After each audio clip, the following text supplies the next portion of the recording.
New market update. Let's talk about it. There is an indicator that I've been talking about for a while that I said this is one of my recession indicators here. And if we start to see this uninverted yield curve between the 10-year and the 2-year, this is one of three main things I'm looking at. If you're familiar with this channel, you know that I'm looking at the 10-year 2-year, the 10-year 3-month, and the unemployment report, obviously looking at other things as well. But this is one of the main things that I'm looking at. So let's get right into it because the 10-year 2-year just uninverted. Now, I've also been getting a question consistently on my videos. Why does the market crash after a rate cut, or why do we hit a recession after a rate cut? So I'm going to be answering that in this video as well. And then I will be giving you my plays. I've been keeping you up to date with my plays. We've been extremely accurate with what we've been buying, when we've been selling, etc. So I'm going to be keeping you updated with my plays as well. So the 10-year, 2-year yield curve has uninverted for the first time since April of 2022. That's over 2 years ago as of the time of this recording.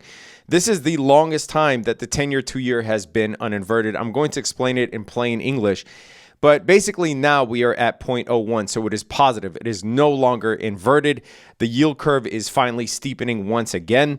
Now, just because we uninverted doesn't mean that we can't, hover around here for a while. As a matter of fact, I will talk about this. But you can see here back in 2006, 2007, we hovered around here for a while before, steepening completely into a recession. But you can see that this has been a very reliable recession indicator going back to, in the modern era, at least since the time that I've been alive, right? Now, the other thing that I'm looking at is the 10-year and 3-month. We won't get a recession before the 10-year and 3-month also uninverts. But here's the thing. The 10-year and 3-month, once the 10-year, 2-year uninverts, the 10-year, 3-month starts accelerating. And it uninverts so quickly. It usually takes, I've calculated this before, but it usually takes 1 month to 3 months after the 10-year, 2-year uninverts.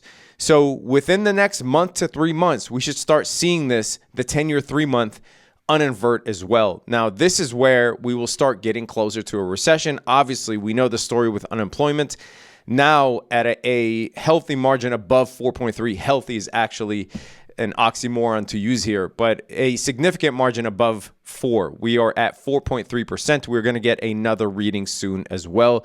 And we also have CPI coming in on September 11th. So what does the yield curve uninverting mean? And also, why do we get a market crash plus a recession when the Fed cuts? Because as I said, and as you've been following on the channel, the Fed is going to cut in September. On September 18th, we are going to get a cut. Are we going to get 50 basis points or 25 basis points? Nobody knows. I can easily see the Fed do 50 and then not cut for the rest of the year. Just wait and see. Or they'll do 25 and then continue cutting in November and December.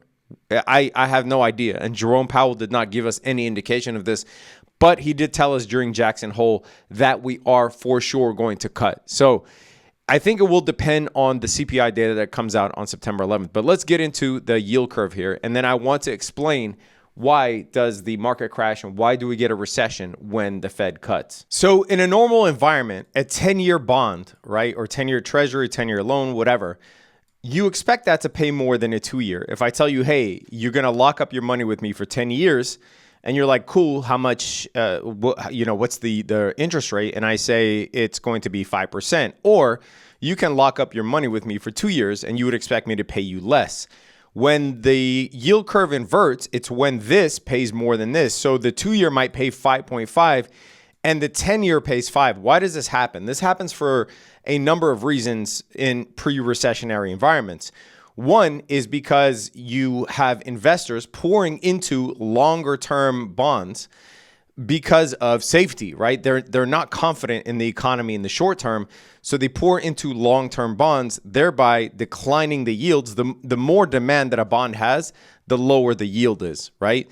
And the less demand that a bond has, the higher the yield is. So investors might be pouring into long-term bonds, causing the longer-term yields to drop versus the shorter-term yields. Another reason is because it's really the other side of the coin, but investors are very, very wary of the current economy in the short term, and so they demand a greater yield for shorter-term loans, right? The bond market is a market just like anything else. And so if, it relies on supply and demand, just like with stocks, for instance, right? If there's no demand for a stock, then the price goes down. Same thing with bonds. If there's no demand for a bond, the price goes down, but there's an inverse relationship between price and yield.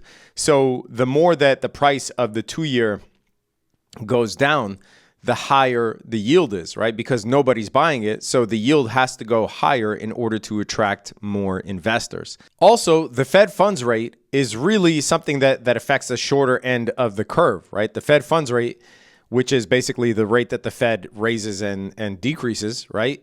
It affects the shorter end of the curve because the Fed funds rate, you could think of it as an overnight lending rate. It's just the suggested rate that banks should borrow from each other. So it affects, because it's an overnight rate, essentially, it affects shorter term treasuries, 1 month, 2 month, 3 month, et cetera, all the way up to 2 year. And it doesn't have a huge effect on the 10-year. So what happens when the Fed actually cuts? Does something magical trip in the system causing us to fall into a recession? No. The fact is that most of the recessions recently have been called after the fact. And we are already starting to see things like the employment numbers being revised. So if you look at the employment numbers, you can see that, let me show this to you right here, U.S. employment gains revised down by over 800,000 jobs. Stuff like this start to pop out where you are starting to see recessions in hindsight, right? And the effects of the rate hikes, the effects of the 5.25 Fed funds rate staying there for over a year has really started taking a toll on the economy. But it's like a frog in boiling water, right? You don't know until it's too late. And obviously with higher rates, institutions are more restrictive. So there is less lending, there's less money to go around. Now there are more people unemployed, right? So the unemployment number can actually start rising sharply. As you can see here historically, the unemployment number can rise very sharply and we can trip into a recession extremely quickly. And that's exactly what's happening now. Is the unemployment number is starting to rise sharply, right? We were just touting that we were at 3.4, we're all of a sudden at 4.3, almost a whole percentage point up in just a little amount of time. So the thinking there is that, these numbers start to go up drastically and you start to see disinflation turn into deflation, right? Where there is negative growth. And recently when the Fed has cut, it's because it has been too late. That's why you hear people saying that the Fed should have cut months ago. They should have cut in July or whatever. People are already starting to sniff that it's too late. And I guarantee you the next recession, whether it starts this year or next year, the next recession will be called after the fact. They will say that, oh, you remember that time that jobs were revised down by 800,000? You remember that time that we forecast GDP at a certain number? Actually, that was wrong.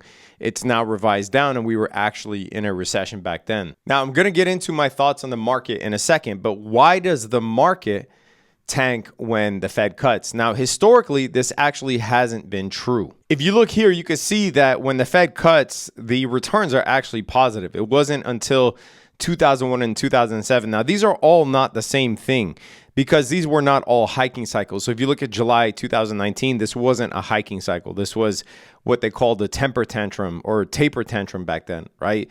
But 2001 was a hiking cycle. 2007 was a hiking cycle.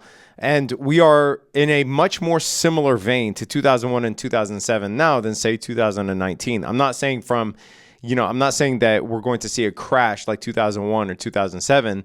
I'm saying that 2019 was not a hiking cycle. Rates were still near zero.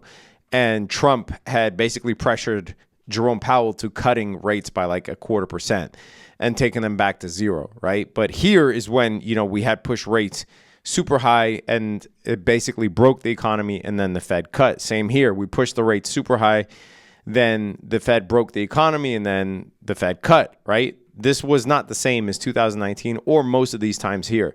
We're talking about hiking cycles like 2001, like 2007, like now, where we are trying to fight inflation. So what I said about why the stock market crashes, I did this in my last write-up in the trading floor, but I said that it's priced in. If the market is rallying based on reliable information that the Fed is going to cut, then it has front-loaded the actual effects of the cut. The way that the market trades, obviously, is when something is announced, even if that something hasn't happened yet. But say that Tesla announces that they're going to launch flying cars in December, right? Do you think that the stock price is just going to be chill until December? No, it's going to rally now until December, because it's going to front load the effects of that expectation. Same thing. If the Fed says, hey, we're going to cut in September, and the market starts rallying until September, well, what do you think is going to happen in September? That news is already done, right? That's why you have that phenomenon called sell the news. So one of the reasons that the market actually tanks after the Fed cuts is because of that priced in effect. Also, quickly dropping inflation and rising unemployment, as we talked about, can go from disinflation to deflation, which is actually negative growth in the economy as opposed to slowing down inflation. Add that to the lag effects of high rates and revised numbers, and we can be quickly thrown into a recession, which would obviously be reflected in the companies, which would obviously be reflected in the stock market. And then I said it's not a coincidence that almost every previous recession has been called after the fact. So for those of you that are telling me, yeah, but I believe in the soft landing, whatever, trust me, I'm old enough to remember what the sentiment was from the Fed right before the 2008 financial crisis, and actually have the news story here, September 26, 2007, where basically Bernanke said that the U.S. economy was on track for a soft landing. Like, imagine, as late as September 2007. And when did the crash start? This right here is when the Fed said that we are on track for a soft landing, right? And so basically the crash started right when the Fed said that. We started to trickle down slowly, and then the Fed actually cut the Fed cut in September, and we started to trickle down slowly, and then it was a violent decline. And by the way, it's important to note that it wasn't like the minute that the Fed cut, the market started crashing, right? The market did hit a high, like a high in October, 5% up, and it was teetering around this level for months, right? Until 08 hit, and then 08 looked like we were probably going to go back to all-time highs, and then it started, right? So I don't want you to think that the minute Jerome Powell says we're going to cut rates, that the market is going to crash. So as I said before, it's not like the Fed turns something on or off and then automatically the market starts crashing. The other factors surrounding the economy still need time to play out, right? So the restrictive lending, the higher unemployment, that stuff could take months to play out. It's just, this is when to be on high alert, if I'm being honest. Now, if you follow my last previous videos, you guys know that I bought the correction on August 5th very heavily, made a good amount of money. We're up about 70% on that August 5th, on those August 5th buys in general. And part of my thesis was that I took this into account. 100% of the time, August has been a green month on the S&P 500 in election years, right? But I want you to look at September and October. We tend to think that there's a massive rally into the election. That's actually not correct. September is only 43% green. October is mostly red during an election year. November and December are back to green. So the market could actually be extremely ugly here for the rest of the year. I would not put it past the market. We could see an all-time high. We could be teetering around here for a while. I don't think the market's going to do this, and I don't think the market is going to do this. But we are likely in a spot where we are overextended here. That's for sure, based on all of the economic factors that we've been tracking. Now, exactly what happens, exactly how high are we going to go? We're now dealing in the fringes, right? This is why I was telling people, like, if you're, just waiting for some of your stocks to break even before selling, that's a horrible risk proposition, in my opinion. I think, we are near all-time highs. We're still 1% away from all-time high on the S&P 500. And if you cannot stomach volatility, everyone has a different risk profile. But you do have to start thinking about exiting, in my opinion, if you cannot stomach the volatility. Now, I personally don't believe in holding cash. That's why I was saying that, we will see another 1 or 2 declines in the bond market, in the bond ETFs, right? Especially when the Fed cuts. Again, it's going to be a sell the news type event, even for bonds. But I do think that bonds have a chance to deliver a pretty high return for the next couple of years, especially as the Fed continues to cut. As of now, I continue to sell options against my shares. Like for Nvidia, I sold the 160 call and the 150 call, made 90% and 80%, 86% respectively. Selling cash secured puts on things that I want to own, like Amazon. I sold the 150 cash secured put, closed that for 80%. Same thing with CrowdStrike. Absolutely made a killing on the CrowdStrike 205 cash secured puts. And right now, in my opinion, this is a day trader's wet dream. This type of volatility, if you're able to wake up in the morning and you're neutral and you're able to read the right side of liquidity and you know how to trade to the opposing liquidity, and you're not really stubborn about which way you want the market to go, you are objectively reading it and making plays every single day based on what you see, I think this is a playground for you. So in summary, the lag effects from the high rates, the restrictive lending, the rising unemployment, the revised jobs, the upcoming, which you will see, revised GDP numbers, etc., the fact that they're going to call a recession later. Something else I haven't talked about, pending home sales is at an all-time low, right? Because there's just absolutely no inventory, and also because rates are super high, so nobody's exiting their home to get into a new one. So pending home sales are even lower than they were in 2008. The 10-year, 2-year uninverting, the 10-year, 3-month will probably follow along within the next 1 to 3 months. These are things that take time to play out. I think we are in a precarious place in the market. I don't think that, we can expect a humongous rally from here. I think that we're going to see some messiness up here, in my opinion. I don't think that once the Fed cuts rates, you're going to see this. I think it will take time for that to happen. But, these signals are given to us based on historical data. So in my opinion, if you don't have the stomach for volatility, you got to start thinking about, for sure, regardless of what you do, you got to start thinking about picking up a skill. You got to start thinking about increasing your income. You got to start thinking about ways to increase your cash reserves and lower your spending. You got to start thinking of anti-inflationary investments, whether that's gold, bonds, in your opinion, whether it's Bitcoin, whether it's real estate, whatever. You got to start thinking about anti-inflationary investments, in my opinion. If you want to day trade live with me every single day and you want to see how I do it, make sure you join. Link is in the description below. I go live at market open every single day. And I also post my long-term thoughts as well as my hedges, etc. Link is in the description below. Come join us, be a part of the trading floor. Come be a part of thousands of traders where we all get to share our ideas. And like I said, I'm day trading live in front of the crew every single day at market open. Let me know in the comment section what you think. Do you think that we are going to drop after a rate cut? Do you think that that was just 2001 and 2007? We're actually going to hit a soft landing and the market's going to keep, rocketing up? Let me know what you think below. I am very curious to know what you think below. Subscribe to the channel, hit that notification bell. Stay safe out there, traders. Peace.